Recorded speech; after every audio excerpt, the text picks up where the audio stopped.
ఇప్పుడు పాపం విధిలేని పరిస్థితిలో బురదలో దిగాడు. ఎందుకు దిగకపోతే గతి లేదు కాబట్టి.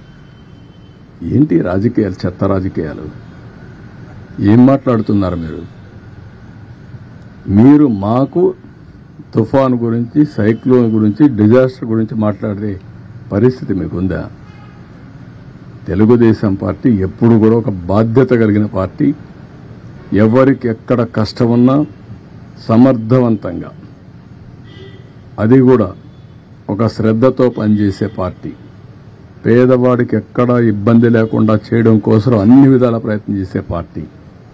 దాన్ని వెకిలి చేసి మాట్లాడడం, లేకపోతే వీళ్ళ యొక్క క్రిమినల్ నేచర్, ఆ క్రిమినల్ నేచర్తో ఏం చేస్తారో తెలియదు మనకు. వాళ్లే నేరాలు చేసి ఆ నేరాలు వేరే వాళ్ళపైన వేసి తద్వారా రాజకీయ లబ్ధి పొందాలని ప్రయత్నం చేస్తారు. చాలామందికి అనుమానం ఉంది రాష్ట్రంలో, ఏంటి ఇవన్నీ ఎట్ట జరుగుతున్నాయని. మామూలుగా నా గవర్నమెంట్లో, నేను ఎప్పుడు గవర్నమెంట్లో ఉన్నా, రౌడీజం కానీ, ఫ్యాక్షన్ పాలిటిక్స్ కానీ, వైలెన్స్ కానీ, లా అండ్ ఆర్డర్ వైలేషన్స్ కానీ ఎప్పుడు ఉండవు. అలాంటిది ఈ మధ్యకాలంలో అక్కడక్కడ తోక తిప్పే పరిస్థితికి వస్తున్నారు. తోక తిప్పే పరిస్థితికి వస్తున్నారు అంటే కొంతమంది రాజకీయ ముసుగులో పెత్తనం చేయొచ్చు, తప్పించుకోవచ్చు అనుకుంటున్నారు. కానీ రాజకీయ ముసుగులో మీరు తప్పించుకోలేరు. ఇష్ట ప్రకారం చేస్తే ఎవరిని వదిలిపెట్టాం.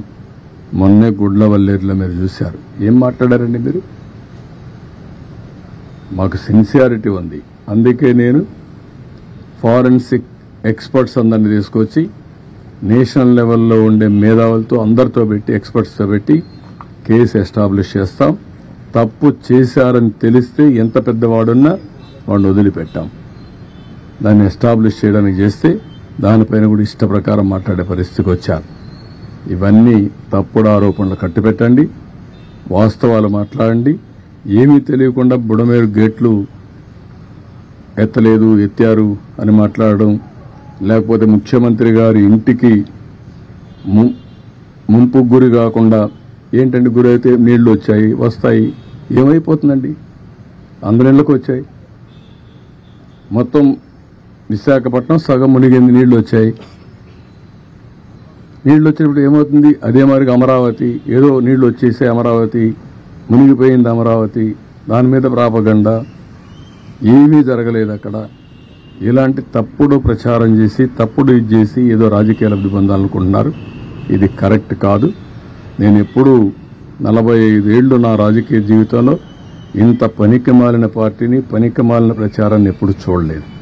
ఏది ఏమైనా తెలుగుదేశం పార్టీ చాలా స్పష్టంగా ఉంటాం.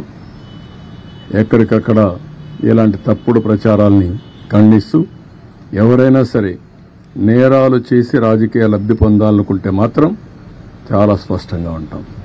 ఆ విషయం గుర్తుపెట్టుకోవాల్సి హెచ్చరిస్తున్నాం.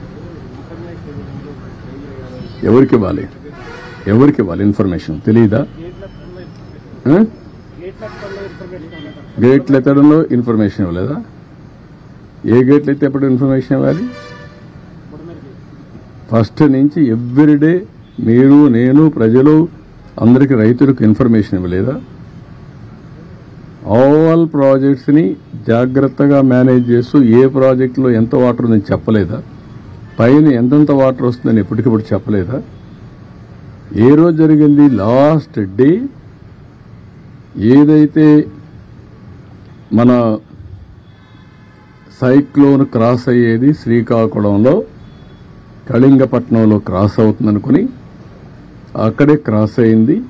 క్రాస్ అయిన తర్వాత ఈ రెయిన్ఫాల్ అంతా కళింగపట్నంలో పడుతుంది అనుకుంటే, అంత మునుపంతా రెయిన్ అంతా పడింది గుంటూరు, కృష్ణాలో పడింది. ఆ తర్వాత ఖమ్మం, నల్గొండలో పడింది.